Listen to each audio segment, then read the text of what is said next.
Infrastructure پر تعاون بڑھانے کے عزم کا اعادہ۔ چین کی جانب سے پاکستان کی معاشی اصلاحات اور استحکام کی کوششوں کی تعریف۔ تجارت و سرمایہ کاری میں تعاون بڑھانے پر دونوں ممالک نے اتفاق کیا۔ خطے میں کشیدگی کم کرنے اور استحکام کے لیے پاکستان کے کردار پر زور۔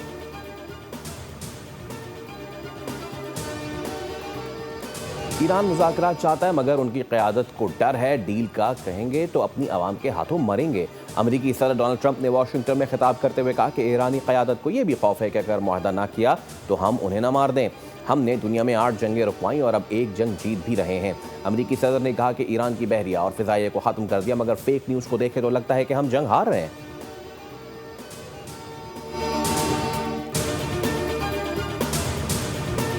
پاکستان سپر لیگ کے 11ویں ایڈیشن کا آج سے لاہور میں آغاز۔ افتتاحی ٹاکرا دفاعی چیمپئن لاہور قلندرز اور حیدرآباد کنگز کے درمیان شام 7 بجے ہوگا۔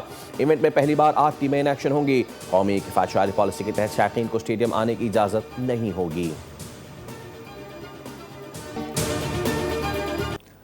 مسلم لیگ نون کے رہنما عابد شیر علی نے الزام لگایا ہے کہ بانی پی ٹی آئی کے بیٹے را ایجنٹ عارف اجاکیہ سے ملاقاتیں کر رہے ہیں۔ ملاقاتیں زلفی بخاری کے ذریعے ہو رہی ہیں۔ فیصل آباد میں پریس کانفرنس میں ان کا کہنا تھا کہ عارف اجاکیہ نامی شخص پاکستان کے خلاف بیرون ملک لابنگ میں مصروف ہے۔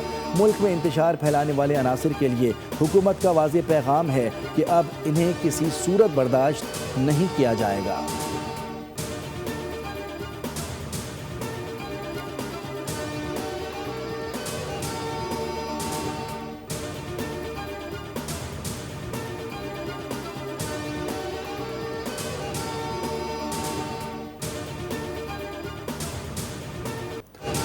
مغربی ہواؤں کا سسٹم پاکستان میں پھر بادل برسانے لگا۔ بلوچستان میں بارش کا سلسلہ شروع، ندی نالوں میں طغیانی کا خدشہ پیدا ہو گیا۔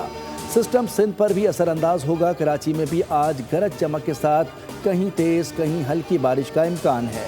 اسلام آباد، ایبٹ آباد، مانسہرہ، کوٹلی، پونچھ، باغ اور مظفر آباد میں بھی گرج چمک کے ساتھ بارش کا امکان ہے۔ گلگت بلتستان، آزاد کشمیر اور خیبر پختونخوا کے بالائی اور پہاڑی علاقوں میں برف باری متوقع ہے۔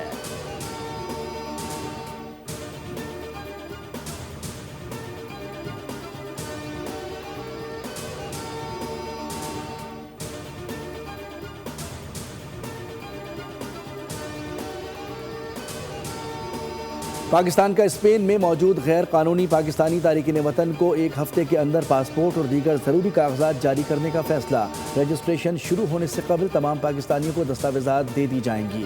وفاقی وزیر داخلہ محسن نقوی اور وفاقی وزیر اوورسیز پاکستانیز صالح حسین کی زیر صدارت خصوصی اجلاس ہوا۔ پاکستانیوں کے لیے اسپینش ریزیڈنٹ کارڈ کے حصول سے متعلق پیش رفت کا بھی جائزہ لیا گیا۔ وزیر داخلہ نے ہدایت کی ہے کہ کسی مجرم یا مطلوب ملزم کو ہرگز پاسپورٹ جاری نہ کیا جائے۔ اسپین میں پاکستانی سفارت خانے کو پاسپورٹ سیکشن کے لیے اضافی عملہ فوری فراہم کرنے کی ہدایت بھی کی گئی۔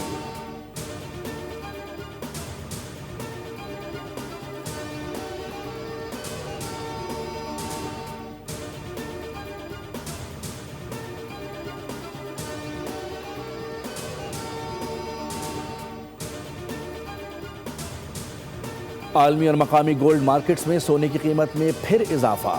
پاکستان میں فی تولہ سونا 15,200 روپے مہنگا ہو کر 4,79,262 روپے کا ہو گیا، جبکہ فی تولہ چاندی کی قیمت 370 روپے بڑھ کر 7,824 روپے ہو گئی۔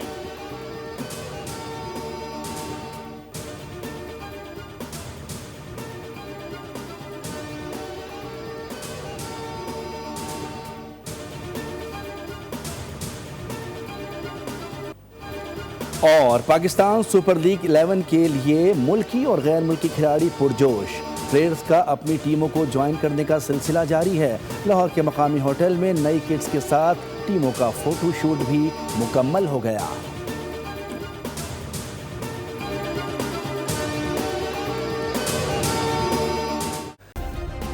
سبسکرائب کریں اور بیل دبائیں تاکہ کوئی خبر رہ نہ جائے۔